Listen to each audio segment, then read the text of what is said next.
Welcome back to another episode of Rock Boys Football, taking a way too early preview at what probably is one of the more intriguing games that we're going to see in the 2023 college football season. That's the Texas Longhorns heading on the road to play Nick Saban and the Alabama Crimson Tide.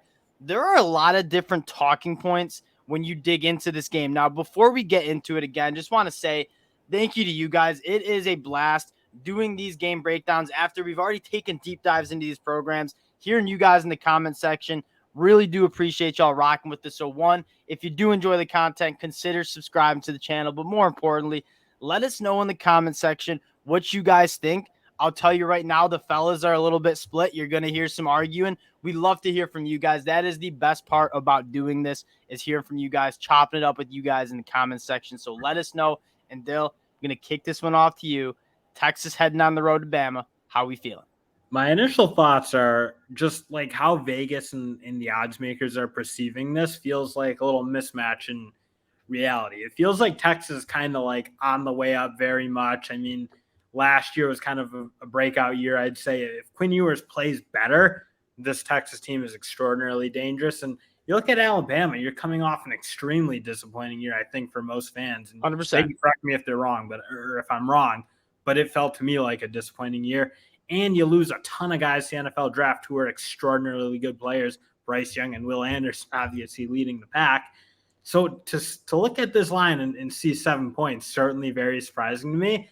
But when people are down on Alabama and Nick Saban, that's when he comes up and just it feels like runs through college football like a buzzsaw. So again, they're super talented still, in probably the more talented program, although Texas is certainly catching them in a sense with their recruiting. But I don't know. This year, it does feel like that early of a game. I'm surprised to see Alabama that big a favorite. Okay, so one, I'll start with, you've been listening to a little too much ESPN. I mean, last time I checked, Alabama has still dominated the recruiting trail. Nick Saban is still coaching this Alabama Crimson Tide program. Yes, I get the storylines. Bryce Young to the league, Will Anderson to the league. This team did not exceed expectations in 2022. But let us remind each other, like, this Alabama team is still extremely talented. And you look at this depth chart, and yeah, I get the quarterback. That's all they talk about when you're talking Alabama is the quarterback battle, which is a part, and we'll get into that. That being said, the talent around Alabama in that quarterback position, it is elite. And so Alabama, I think, is going to turn a lot of heads. Excited to get down to the breakdown of it. I will say, you noted it best. Texas playing Alabama week 2, I think, is really big. Because you look at this Alabama team, there is a lot of moving parts, right? You have 2 new coordinators. You're going to have a new starting quarterback, whoever it might be. It ain't going to be Bryce Young. And then on the defensive side of the ball, you have a true freshman, Caleb Downs, he's going to be awesome, but he is going to be new. You have 2 other new guys when you take a look at who they got in the transfer portal with guys like Jalen Keys and Trey Amos. Getting Alabama early before they have the opportunity to get their feet wet, I think will massively help Texas, because on the other hand, they're returning a lot of their production from last year. And just getting into that matchup with the Alabama offense versus Texas defense, I think, yes, what everyone's looking for is that quarterback position and whether it will be essentially good enough for Alabama to be a really good team. My biggest issue is, and Saban's talked about it, he's going back to like Saban ball. They're going to play a little more physical, heavy style of football that we just haven't seen since really a little while, it feels like, in Texas, where they have been throwing the ball a lot and using their wide receivers who have been really good for a while to kind of lead their offense. And I will say, like, I kind of like that mentality from Saban, especially given the questions at quarterback. My problem is I didn't know didn't think that Alabama offensive line played good enough last year to play that style of ball. They're returning 2-3 guys, and whether you call Tyler Booker a starter, I know he played a lot of games. But I'm just looking like this is not the old Texas unit that, like, I think you're just going to run through if your offensive line's not really sharp. And Alabama's offensive line needs to make some major improvements, I think. Okay, I think you make a good point. When you talk about, if you were to ask me to break this game down 5 years ago, it would be Alabama's just at a little bit of a different level in terms of the physicality up front, and Texas is just going to get worn down. This Texas defensive line last year, this front seven, this defense as a whole has taken massive steps in terms of physicality, right? You take a look at who they have coming back. I know they lost some guys, but Tavondre Sweat, Byron Murphy, Barron Sorrell, you have Jalen Ford and true freshman Anthony Hill in the back end. There is going to be – this is a Texas team that can stop the run. Now, that being said, getting back to your point on the Alabama offensive line, I really do like this group. And if you don't follow recruiting that closely, I could see why maybe you're a little low on this group. J.C. Latham, I think, is a bona fide NFL starter soon. Jimmy and McLaughlin are really good players. I feel like you have some questions around those other three. Yeah, but I mean, these guys were young last year. Elijah Pritchett coming in, starting at tackle. Tyler Booker is going to be a true sophomore. I mean, these guys, I expect them to take that step. And especially kind of what you noted when we were talking pre-show, Alabama recruits these offensive linemen to be road graders. I don't think they were treating them as road graders last year. They did run a lot of east to west, which I found like bewildering given like the physicality of a guy like Booker and Latham. Like, I mean, Jahmyr Gibbs, that is kind of like the stretch zone type of stuff, but I agree. I think this offensive line is built to down block, to be really physical, and I think you're going to see Alabama get to that. That's why they bring in Tommy Rees as the offense coordinator. Now, I do want to touch on the Alabama quarterback position.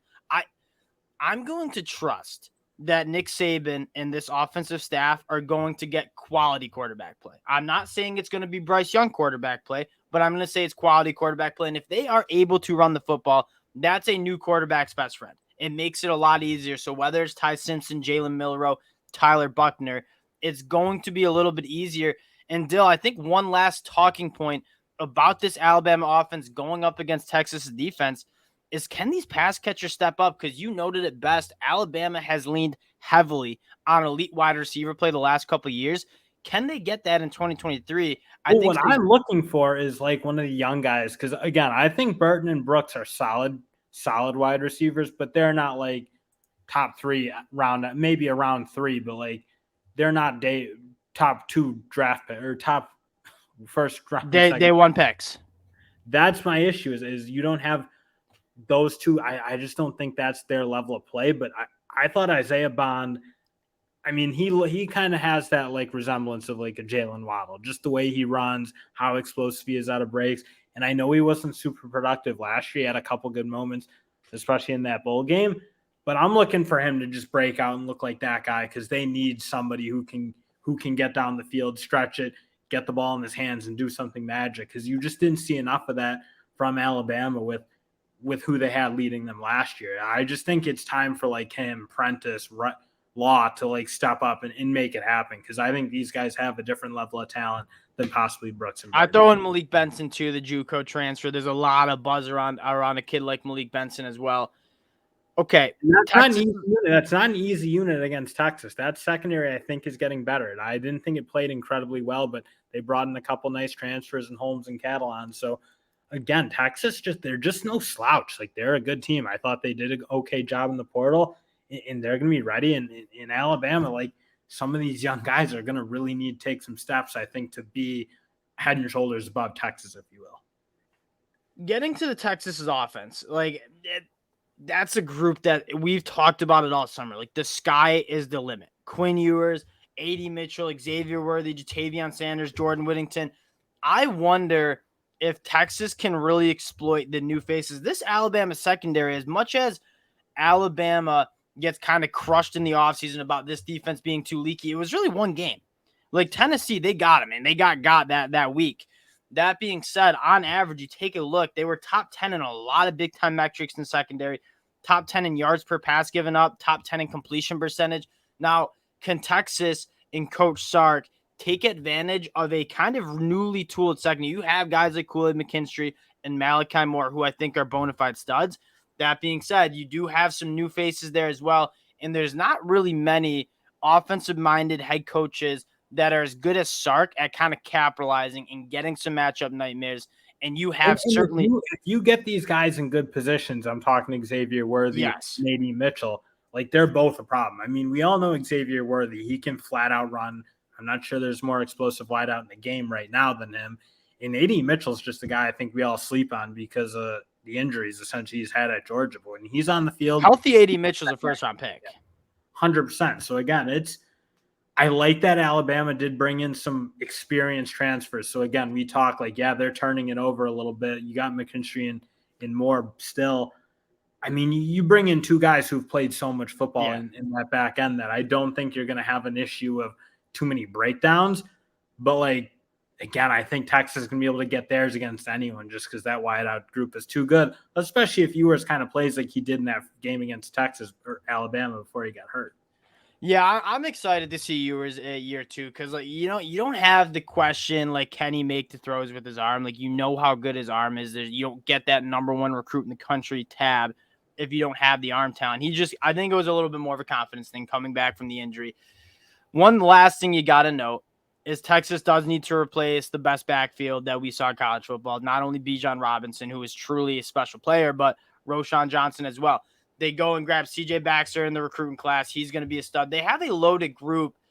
Something not talked enough about is Texas on the offensive line is elite. Like, and you talk about Alabama trying to be disruptive. Alabama has a very good defensive line. They got some guys, Dallas Turner rushing the passer, that Otis can do it. Freak, by the way, just Who? to let you know, Otis a freak. He's going to have a big year. Have you seen the transformation? Scary. He looks awesome. He looked awesome last year. I thought he's a young player. He might be one of the next line in those really good Bama D tackles. And you're gonna figure out, like, week 2, regardless if Texas wins or loses, you're gonna figure out if Texas is a legit contender. Because say even they go on the road and lose a close one, but they match up physically, and that team wins the rest of their games, which I kind of expect them to, and then they get back to the college football playoffs, and they can match up physically in the trenches, which we haven't said for a Texas team in a long time, and those playmakers on the offense start to gel and come together, this is one of the most dangerous teams in college football. Now, getting to the pick, though, Texas on the road at Alabama, 7-point dogs. Where are we leaning?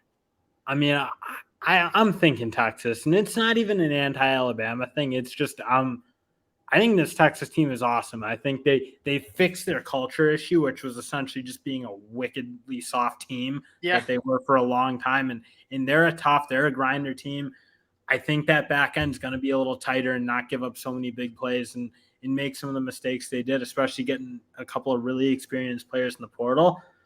And I just think they're flat out going to score enough. Like, this offense, I don't know how you hold it down to cover that. I mean, what I think is a big spread given how good I think Texas is. Yeah, and I think another thing that worth knowing, getting to my pick, I think Alabama wins the game. I think Texas covers.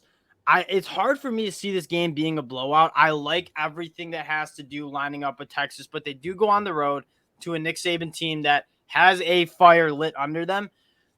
I think Alabama wins. Texas covers. And the reason I think Texas can keep this close is not only are they just as good of a team as Alabama from a talent perspective, but also, like, Alabama's going to get back to running the football, kind of controlling the clock, slowing down the pace. I think Nick Saban's been very vocal about doing that. So it's hard to see Alabama, like, jumping them. So even if Alabama does win, I have trouble seeing it being more than a one-score game. I see this game being close in the fourth quarter, being one of the better games we see in all of college football. Give me Alabama, but Texas to cover. Again, appreciate y'all rocking with the boys like you're doing. If you do enjoy the content, consider subscribing to the channel. Appreciate y'all. And we'll talk to y'all later.